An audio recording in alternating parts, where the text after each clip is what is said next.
मैत्रिणींनो नमस्कार. आपण पाहणार आहोत घरोघरी मातीच्या चुली याचा प्रोमो. शर्वरी आता ऋषिकेश आणि जानकी या दोघांमध्ये मतभेद निर्माण करते, म्हणजे दोघांमध्ये गैरसमज निर्माण करते.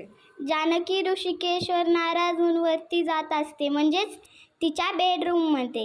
ऋषिकेश तिला म्हणतो, सयाजीराव आणि ऐश्वर्या तुझा वापर करून घेत आहेत. शर्वरी त्यांचं बोलणं चोरून ऐकत असते.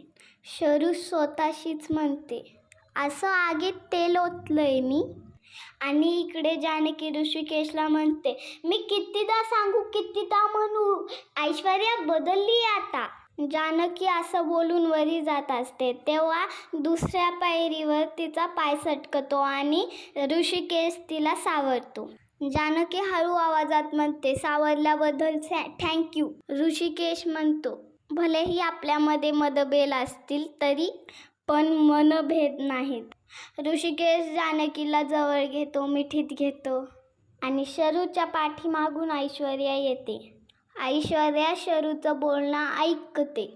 ऐश्वर्या शरूला म्हणते, तेल जपून वापरा, तेल महाग झालंय. आणि हे सगळं आपल्याला याच आठवड्यात पाहायला भेटणार आहे. असेच नवीन आणि फुल एपिसोड पाहण्यासाठी आजच आपलं चॅनल सबस्क्राईब करून घ्या. व्हिडिओ आवडला असेल तर एक लाईक नक्कीच करा. भेटूया आपण पुढच्या एपिसोडमध्ये.